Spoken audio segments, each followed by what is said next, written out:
Pull up a chair and buckle up. It's the Original Strength Podcast. Hey guys, I am with my good friend Glenn Lee. Glenn is not just a friend, he's also a client at the OSI, the Original Strength Institute, and he's a pastor at a church called Church Alive. Mm-hmm. Glenn, thanks for being with me today. Thank you. What an honor.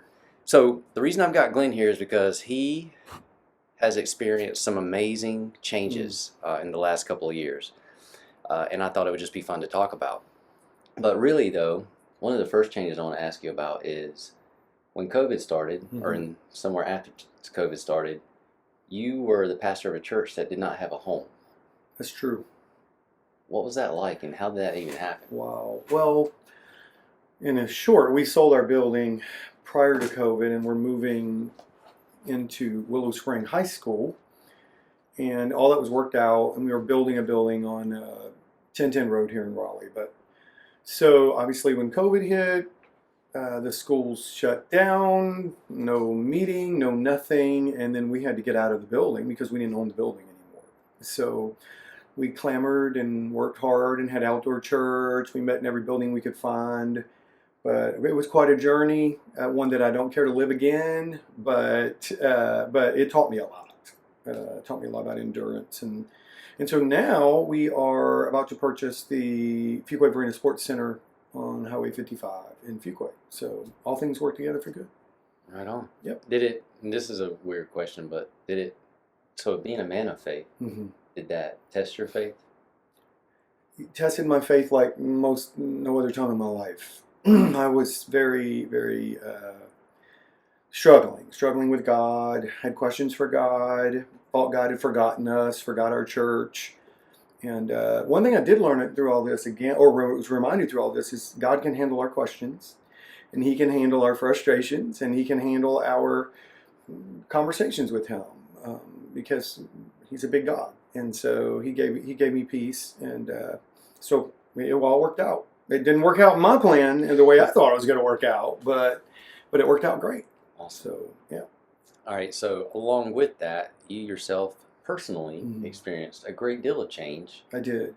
And not the last 2 years, but it's probably been a journey even before that, but recently, significantly, visually, you've had some major change. I have. How much weight have you lost? I have lost 50 pounds since September of last year. So it's been a journey. And a lot of that, Tim, was changing my diet. Just really watching what I eat, eating the right things, getting my metabolism where I need it to be. In our conversations in the past, and I'll echo it again, your best days are right now.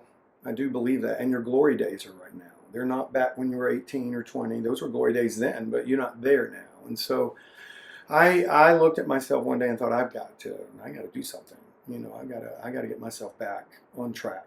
So, yeah. And all right, so you looked at yourself and you said, I got to do something. Why? What made you look at food, or what things did you look at? Yeah. Well, I'm a self-motivated person. So typically I'll get to a place in my life where I'm going, okay, I got to move. I got to do something. I got to get some momentum here. Yes, I think food owns us too often, and I think we're addicted to it. I know I was addicted to food. I would just eat just to eat, just because it was time to eat. And I think one of the most freeing things for me in the whole food realm is I don't do that anymore.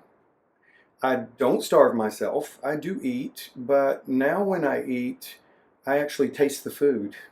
I taste what the food really tastes like, and that is a wonderful experience. I mean, sometimes I think we get lost or don't realize maybe we don't taste that food the way it should taste. But so I think not allowing the food to have control of my life has been a huge plus for me. So, and me, using food as the catalyst and the tool as to what it should be, and the design of the food to fuel me, not to make me obese or out of control. So, yeah. But you've not just been watching what you eat, though, because right. I've been calling you Samson because you seem to be carrying some guns around with you everywhere you go. Well, I've always loved lifting weights, so I've done that my entire life. But one thing I love about original strength is it's not about weightlifting. It's more about the utilization and the catalyst of your own body and your body type. And and you coming to grips with I'm not competing against anybody. I'm working hard myself to be better and to get better myself. And so when I'm in that atmosphere, it's a great atmosphere. It's very challenging. It's very motivating for me to get better. I will say I do think I might be the strongest I've been in 30 years, to be point blank. I don't really think about that, but when I'm doing things or I'm lifting just things, normal things, or I'm working around the house. The other thing that I would say, Tim, is the endurance. I think being able to endure and work it out and not get tired. So when I was carrying around the extra weight, I would be tired and no energy and lethargic. But I don't feel that way anymore. I'm ready to roll. I'm an early morning person by nature. I love getting up, love starting my day. So, but yeah, I think original strength is a powerful tool, no matter where you're at. It does not matter where you're at in life. If you're 17 or you're 85, it does not matter. That's what I love about it. You begin your journey, and you incrementally get better and stronger. I really can't believe how much stronger I've gotten even since September. And I've worked out at original strength for a number of years. But really, the focus and the energy now is there, really at a very high level. So, But so with all this change you've been experiencing, but you've also kind of caught fire. yes. And like for instance, you're looking to you want to be a coach. Yes, You want to help other people. I do. What do you want to do? Oh my goodness. Well, wow, I am a motivator and an inspirer, and I think our story, no matter what our story is, everybody's got a story. Our story should be a motivator for everyone, or some people anyway.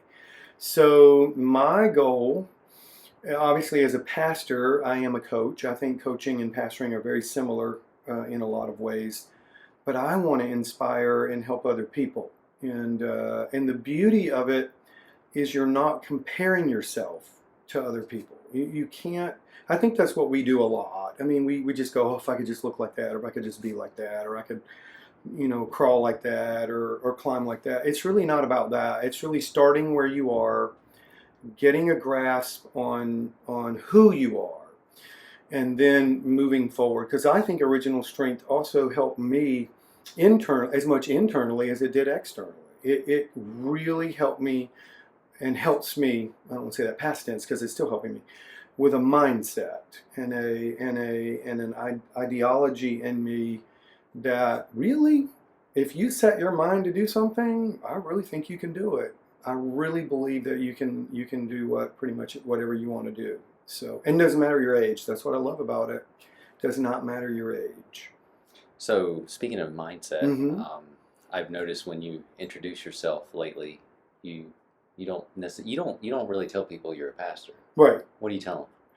I tell them I am a writer because I am a writer, and I'm actually writing a book. I'm writing a book on mental health. Can I go there just for a Yeah. second? So mental health and our physical health are really incredibly tied together. And there is absolutely nothing wrong with you feeling good about yourself. I do believe we need to grasp that. And so the parallel and the connectedness to our mental state and our physical state is profound. And so because I have a history of dealing with mental illness, not necessarily myself, but my family in a very powerful way. I was raised in a mentally unstable home, and it propelled me to realize that even at a young age, I had to do some things and set some things up in my life for me not to allow bad thoughts or whatever to control me any more than food can control me. So together, I believe when those things work together, obviously in our spiritual, the spiritual side of us, then I think we become whole. And I think, man, if we can live whole, there is so much positivity and so much power that all of us can exude and can come out of us. And that's what I wanted. I want to inspire people. I want to encourage people, motivate people, and let people know you're not done. You're not. It's not over. So not for nothing and not to be weird, but Mm-hmm. so growing up, I mean, I grew up in a church. Mm-hmm. I've never heard anything like that before. Mm-hmm. I know. I really haven't heard that much about it either in the church. But I do think, well, God designed our bodies. He put it together. Who knows better of how our body works than the Creator? And so I think to deny that connectedness and not to realize the power of it, I think is a real injustice to us and does a real travesty to our lives. And even being able to physically handle the load of whatever it is you do in life. If you're a professor, if you're a lawyer, you're a teacher, you're a politician, you're a pastor, all of stress. I mean, stress comes in. So stress is a killer. I wholeheartedly believe stress is a horrible, horrible deal. And being able to learn because we all deal with stress differently. So being able to learn how I handle stress and what I need to do in my life to set it up to where when it comes or when the load gets heavy, I've got some things set up in my life to help cushion that and to help me plow through that and to work through that. So, Awesome. yes. But you're right, the church doesn't really talk too much about the connectedness of the physicality and the spirituality. I think there's a lot of power in that. There's a lot of power in it. So it's kind of unfortunate. It is. But I'm going to work to change that. Right on. All right, so my last question, I think, when you do introduce yourself to people now, Mm-hmm. you tell them you're a writer, Mm-hmm. you're a mental health coach, That's correct. You're a trainer. Yep. And even though, so you're writing the book, Mm-hmm. and it's not out yet and stuff, No. but even before you started writing the book, you had Mhm. told me that I'm a writer. I did. Right? Mhm. So Yes. how important Oh, is it to set yourself up like that, that's good. to say something or speak something Mhm. before it is? Well, boy, I could talk all day about that. But I think because I'm a dreamer, my personality is a dreaming personality. I've noticed through the years, if I hold those dreams inside, I don't have any accountability to them. They're just me having conversations with myself. And we all have conversations with ourselves all the time. So, but when you verbalize it, it's as if you're getting it out there and you're declaring ahead of time, this is who I am and this is what I do. And so that's important to me. And so I've been a writer for years. I just haven't written a book. Mhm. But for me to declare I'm a writer, and I do it all the time now because it helps me conceptualize I've got to get my book done. I've got to get this thing accomplished, or I'm a fitness coach, or I'm a life coach, or I'm a mental health advocate, of which I am. And then I'm a pastor. I only say, and I want to say this, I don't say that I'm not a pastor first because I'm embarrassed of it. I'm actually not embarrassed of it at all. I just know sometimes how people perceive that, and then they may become a little closed off and not really want to talk or really be who they really are. I love people's realness and the reality of where they're at, and that's why I do that in that way. But the power of proclaiming it and declaring it beforehand, actually, the hardest step in getting anything done is the first step. Mhm. That is the hardest step, bar none. If we can get that first step in there, we've created momentum. That's the momentum we need, and then it's another step, and then it's another step, and then it's another step. I think if you declare out loud who you are, whether it's the field you work in or not, or whether it's the what you currently do, but it is who you see yourself as, and it is what you believe you will be doing and you are going to accomplish. You're verbalizing it so you can hear it as well. I'm hearing myself say that over and over and over, and I'm going, yes, this is who I am and this is what I do, and it does create that accountability for me. So I would encourage you in that way to embrace that too. Embrace it. That's powerful. I think it is. Yeah. Thank you. All right. So what's next for Glenn? What's next for me is I got to finish my press and reset test. I want to coach with original strength, but I also want to finish my book. I do believe in my book will be, it'll have to do with the mental, the spiritual, the emotional, and the physical, the fullness of who we are. Some of that book will deal with my own journey, but also we all have a journey, and there'll be a lot of identifiable things in there. But the book is about overcoming, and that really would sum up my life, an overcomer. I am an overachiever as well, but an overcomer in not allowing circumstances and things to dictate the rest of your life. You got to plow through and move through. So what's next for me is teaching, training.